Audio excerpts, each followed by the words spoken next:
তাহলে এইটা হলো হাজিদের মূল আনুষ্ঠানিকতা। আর আমরা যারা কুরবানি করব, আমাদের জন্য কিছু মাসালা আছে, আছে না?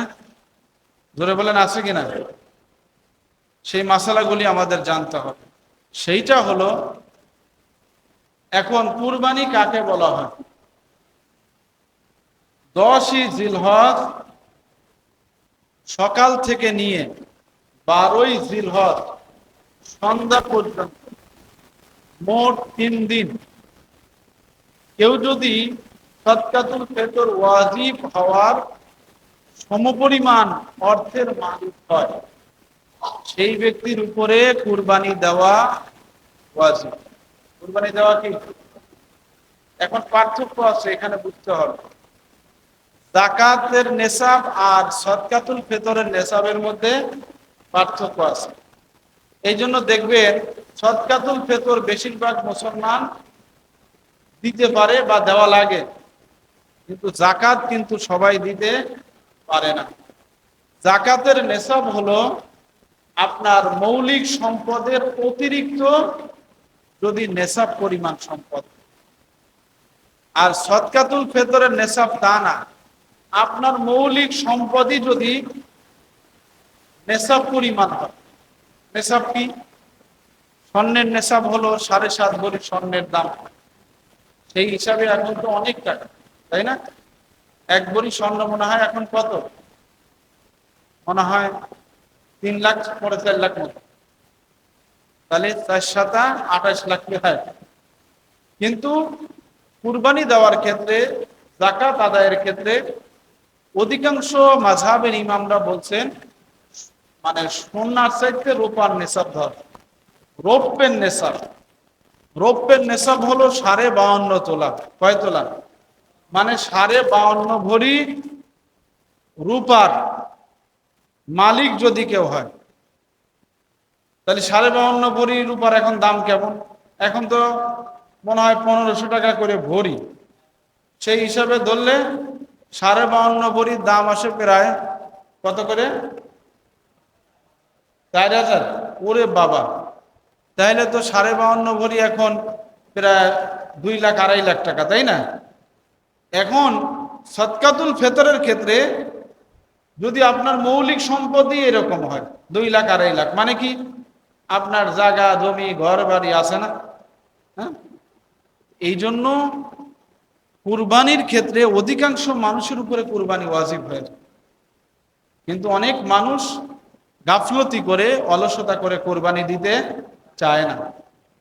যারা অলসতা করে, গাফলতি করে কুরবানি দেবে না, রাসূলুল্লাহ সাল্লাল্লাহু আলাইহি ওয়াসাল্লাম বলেন, আল্লাহর এই বিধানকে যারা অবমূল্যায়ন করবে, অসম্মান করবে, কুরবানি দেবে না সামর্থ্য থাকার পরও, আল্লাহ রাসূল বলেন তারা যেন ঈদের ময়দানে নামাজ পড়তে না যায়। নাউজুবিল্লাহ! কত বড় কঠিন তাকিদ! এই জন্য প্রিয় ভাইয়েরা, আপনাদের এলাকার মানুষ আশা করি ভালো আর্থিকভাবে স্বাবলম্বী, চেষ্টা করবেন এবার দেওয়া, আর না পারলে আগামীবার অবশ্যই দেওয়ার চেষ্টা করবেন। কারণ কুরবানির মধ্যে একটা আলাদা মজা আছে। কুরবানির মাধ্যমে আমাদের সন্তানরা ত্যাগ তিতিক্ষা শেখে, যে আমাদের বাড়িতে কুরবানি, আল্লাহর জন্য আমার বাবা কুরবানি দিচ্ছে, আমিও বড় হলে আল্লাহর জন্য কুরবানি দেব। ছেলেরা এরকম শিখে না? দিনের জন্য ত্যাগ করা শিখাতে হবে। সামনের দিনগুলি অত্যন্ত কঠিন। ভারতের পশ্চিমবঙ্গে এনআরসি শুরু হয়েছে। ওরা বলতেছে বাঙালিদেরকে বাংলাদেশে তাড়াবো। এটা ওদের উদ্দেশ্য না। ওদের মূল উদ্দেশ্য ওই জায়গা যত মুসলমান আছে এদেরকে বাঙালি বলে বাংলাদেশে তাড়িয়ে দেবে। তাদের কথা, ভারত হলো শুধু হিন্দুদের রাষ্ট্র, নাউজুবিল্লাহ, এখানে মুসলমান থাকতে পারবে না। এখন বলেন 35 কোটি মুসলমান সেখানে, তাদেরকে তাড়িয়ে দিতে চায়, মারামারি লাগবে কি লাগবে না? জোরে বলেন। আপনার বাড়ির পাশে যদি আগুন লাগে, আপনার বাড়িতে আগুন লাগবে না?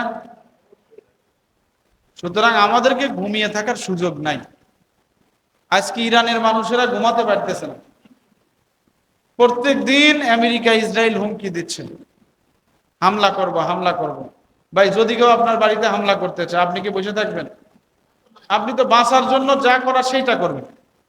ইরানে কয়েক হাজার নবদম্পতিকে বিবাহ দিয়েছে গণহারে, এবং সমস্ত নবদম্পতিরা স্বামী স্ত্রীরা ওয়াদা করেছে, তাদের প্রত্যেকের হাতে একটা করে অস্ত্র দিয়েছে, যে যদি যুদ্ধ লাগে আমাদের দেশকে বাঁচানোর জন্য, আল্লাহর দ্বীন এবং আমাদের আদর্শকে রক্ষা করার জন্য আমাদের যদি জীবন দেওয়ার দরকার হয়, স্বামী স্ত্রীর জীবন দিয়ে দেবে। আমাদের দিকে তাকান, আমাদের ঘুম ভাঙে না, আমাদের হুজুরদের কথা গুরুত্বের সাথে আমাদের কানে আর যায় না। মনে করে হুজুরা বলার দরকার বলে। এই জন্য মাঝে মাঝে আমি বলি যে ধর্মীয় গুরুদের সম্মান মর্যাদা যতদিন আমরা না বুঝবো, ততদিন ধর্মের কথাগুলি আমাদের কাছে গুরুত্বের সাথে মনে হবে না। আমি খাগড়াছড়ি ছিলাম 2 বছর। আপনাদের আলী ভাই আমার মেহমানদারি করায় শুক্রবারে, মাঝে মাঝে আপনারাও করার চেষ্টা করবেন। এটা আমরা খাওয়ার জন্য আমি বলি না, আলেমদের মেহমানদারির অভ্যাস গড়ে তুলতে হবে। তাদের ছাত্ররা যারা বৌদ্ধ ধর্মের, ওদের মন্দিরের মধ্যে অবস্থান, ওই ছাত্র এবং ধর্মগুরুদের সবার খাবার বাড়ি থেকে আসে। আগের জামানায় যেমন মানুষ লজিং থাকত, আপনি এখন কুমিল্লা চাঁদপুরে গিয়ে দেখেন, ওরা প্রত্যেক বাড়িতে বাড়িতে কাছারি করা, একজন করে হুজুর রাখে, যে হুজুর ওই বাড়ির সমস্ত সন্তানদেরকে পড়ায়। এমনি কি আপনার নোয়াখালী কুমিল্লার লোক বেশি শিক্ষিত হয়েছে? তাদের ত্যাগের কারণে। তো লজিং বাড়ি থেকে ওরা খাবার নিয়ে আসে বৌদ্ধদের ধর্মগুরু এবং ছাত্রদের জন্য। সকালবেলার খাবার আনতে হবে ভোর 4টার সময়। ভোর 4টার সময় ধর্মগুরুদের খাবার দিয়ে আসে, আর খাবারটা এই হাঁটুর নিচে নামবে না, হাঁটুর উপরে উঠায় নিয়ে আসতে হবে, না হলে এটা দিয়া দেবে। ধর্মগুরু বাড়িতে গেলে রাস্তা দিয়ে পাটি বিছিয়ে দেয়, ময়লা পড়তে দেয় না। হ্যাঁ, ধর্মগুরু মাহফিল বা সভা সমাবেশ করলে ওরা গাছের পাতার ডালা, একটা গাছ, ছোট চারা গাছ ওরা উঠায়, ডালা থেকে সমস্ত পাতাগুলি ফেলে যেখানে যেখানে পাতা থাকে ওইখানে ওইখানে টাকা ঝুলায়, ঝুলিয়ে তারপরে ধর্মগুরুর মন্দিরে দিয়ে আসে। আর আমাদের অবস্থা কি? আমরা মসজিদের ইমাম সাহেবের বেতনটাই ঠিক মতো দিতে চাই না, আবার নিজেকে মুসলমান দাবি করি। আলহামদুলিল্লাহ, আপনাদের এই যে বাবু ভাই, আমি জানি না আপনারা এর সাথে শরিক কিনা, যে আমার হাদিয়া দেয়, আমি দোয়া করি আল্লাহ তাআলা ব্যবসার মধ্যে বরকত দিক। এরকম হিম্মতওয়ালা লোক তো এলাকায় পাওয়াই যায় না। কোটি টাকাওয়ালা মানুষও এই নিয়ত করে না যে আমি 1000 টাকা প্রত্যেক মাসে ইমাম সাহেবকে দেব। নিয়ত করে কয়জন পাওয়া যায়? আপনাদেরও হিম্মত করা দরকার যে বাবু যদি পারে, তাহলে আমি কেন 500 টাকা 100 টাকা সেখানে শরিক হতে পারবো? প্রিয় ভাইরা, এই কথা বলতে গেলে সময় লেগে যাবে, আমি ওই দিকে যেতে চাই না। যে আমাদের মধ্যে বুঝ আসতে হবে, ধর্মের গুরুর প্রতি শ্রদ্ধা সম্মান আসতে হবে। না আসা পর্যন্ত এই যে মূল্যবান কথাগুলি বলি, এই কথাগুলি আমাদের কানে গুরুত্বের সাথে আমরা গ্রহণ করি না। তাহলে যেটা বলতেছিলাম, এখন কুরবানি কারা করতে পারবে না? 1 নম্বর মুসাফির, মুসাফিরের উপরে কুরবানি ওয়াজিব না। 2 নম্বর গরিব মানুষের উপরে কুরবানি ওয়াজিব না। কিন্তু গরিব মানুষ যদি কোনো প্রাণী কুরবানি করার নিয়তে করাই করে, তাহলে ওই প্রাণী কুরবানি করা কি হয়ে যায়? ওয়াজিব হয়ে যায়।